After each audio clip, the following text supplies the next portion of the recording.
तीन दोस्त जगदलपुर से बैचलर पार्टी करके रायपुर वापस जा रहे थे। कभी एसयूवी बहुत तेज चला रहा था। कबीर, स्लो कर यार, ये मोड़ बहुत डेंजरस है। हेडलाइट्स ने अचानक सड़क के बीच कुछ दिखाया। सिर्फ एक सेकंड के लिए एक औरत लाल साड़ी में।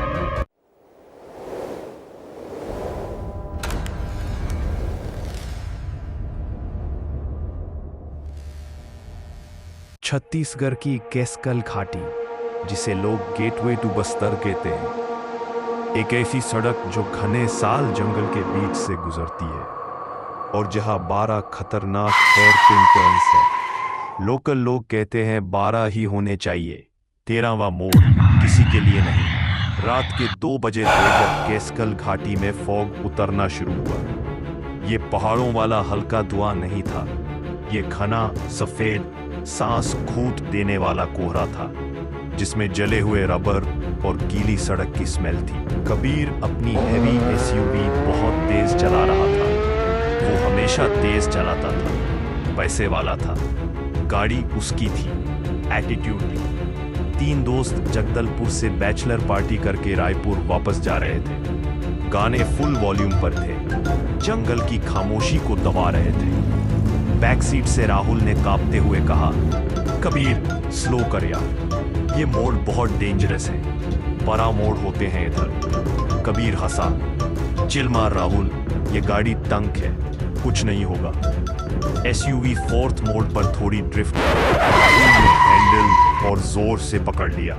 जब वो 7वें मोड़ के पास पहुंचे, एक blind U shape curve, headlights ने अचानक सड़क के बीच कुछ दिखाया। सिर्फ एक सेकंड के लिए एक औरत लाल साड़ी में उनकी तरफ पीठ किए खड़ी थी। कबीर ने जोर से ब्रेक मारा, टायर्स चीख उठे, गाड़ी गीली सड़क पर फिशटेल कर गई। ढाम, बम्पर किसी चीज से टकराया, बहुत भारी आवाज थी। औरत हवा में उठी, बोनेट के ऊपर से गिरी और सीधा घटी के अंधेरे में गायब हो गई। गाड़ी रुक गई। साइलेंस, पहले से भी ज्यादा भारी। राहुल की आवाज कांप रही, तूने उसे मार दिया कबीर, तूने उसे मार दिया। चुप, कबीर चिल्लाया, बाहर उतरो, चेक करना पड़ेगा। तीनों ठंडी जमती हुई फॉग में बाहर आए। हवा बिल्कुल डेड थी। फोन की टॉर्च चलाकर जब उन्होंने नीचे जंगल की तरफ देखा, लगभग 10 फीट नीचे झाड़ियों में फंसी हुई, उसका शरीर अननेचुरल एंगल में मुड़ा हुआ था। जिंदा नहीं थी, बिल्कुल नहीं। पुलिस को कॉल करना होगा। अमित ने फोन निकाला। कबीर ने फोन हाथ से झटक दिया। पागल है क्या, मैंने पी रखी है। पुलिस आई तो जेल पक्की, मेरी जिंदगी खत्म, तुम दोनों की भी। तो फिर, अमित ने पूछा। माथे पर पसीना था। कबीर की आंखें ठंडी हो गई। हम यहां से निकल जाते हैं, किसी ने देखा नहीं, जंगल संभाल लेगा। लगड़बाग गे तेंदुआ, सुबह तक कुछ बचेगा ही नहीं। राहुल रोता रहा, मना करता रहा, पर आखिरकार वो गाड़ी में बैठ गया। कबीर ने एक्सेलरेटर दबा दिया। 8वां मोड़ पार हुआ, फिर 9वां, फिर 10वां। कबीर और तेज चला रहा था। बस 2 मोड़ और, 11वां मोड़ घूमा। हेडलाइट्स ने फॉग काट कर एक साइन बोर्ड दिखाया, टर्न 7। कबीर ने जोर से ब्रेक मारा। ये कैसे हो सकता है, हम 7वां मोड़ कब का पार कर चुके हैं, शायद गलत पड़ लिया। अमित की आवाज थी, गाड़ी चला। गाड़ी भगा दी। 5 मिनट और, इंजन दहाड़ रहा था। एक और शार्प बेंड। टर्न 7, राहुल चीख पड़ा, गाड़ी रोको प्लीज, मैं सीधा चला रहा हूं। कबीर चिल्लाया, रोड एक ही डायरेक्शन में है और तेज, स्पीडोमीटर 80 के पार।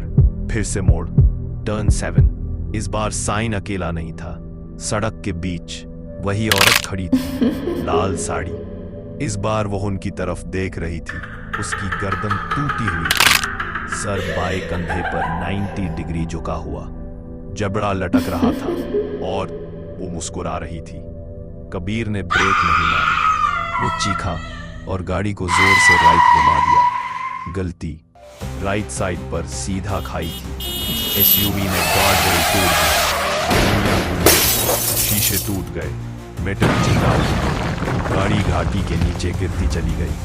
पेड़ों से टकराती, पेड़ों पर पलटती हुई और अंत में सूखे नदी के तल में उल्टी गिर गई। कबीर की आंख खुली तो पेट्रोल और खून की स्मेल थी।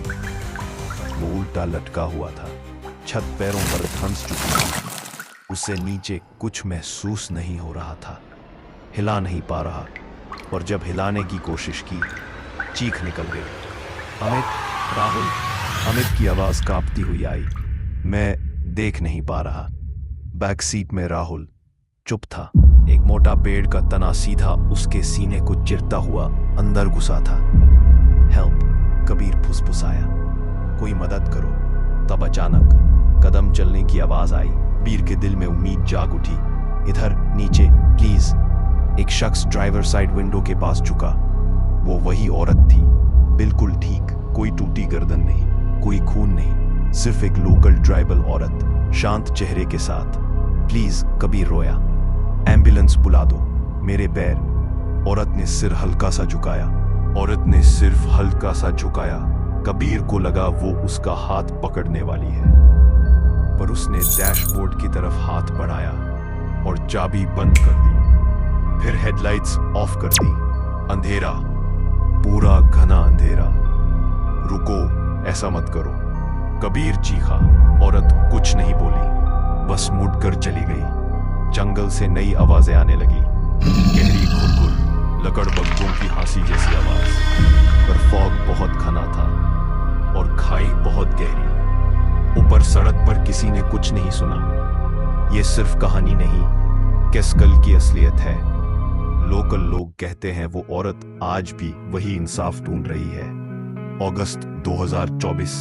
एक सच्ची घटना। एक प्रेमी ने अपनी प्रेमिका की, जो एक टीचर थी, बेरहमी से हत्या कर दी थी। उसने लाश को चादर में लपेटा और सबूत मिटाने के लिए उसे केस्कल की इसी गहरी खाई में फेंक दिया। सोचा था राज दफन हो जाएगा। पुलिस ने बाद में वो डिकम्पोज बॉडी बरामद की, लेकिन आरोपी वो बच नहीं सका। कहते हैं उसने खुद नदी में कूदकर जान दे दी। पर सवाल ये है, क्या उसने खुदकुशी की या उस टीचर की आत्मा ने उसे उसके अंजाम तक पहुंचाया? केस्कल घाटी का 13वां मोड़, शायद यही वो जगह है जहां गुनाहगारों की पेशी होती है। दोस्तों, अगर ये कहानी आपको डरावनी लगी तो इस वीडियो को लाइक जरूर करें और कमेंट में बताएं कि क्या आप कभी केस्कल घाटी गए हैं। ऐसी ही और ट्रू हॉरर स्टोरीज के लिए चैनल को सब्सक्राइब करें और बेल आइकन दबाना ना भूलें। मिलते हैं अगले वीडियो में, तब तक सावधान रहें।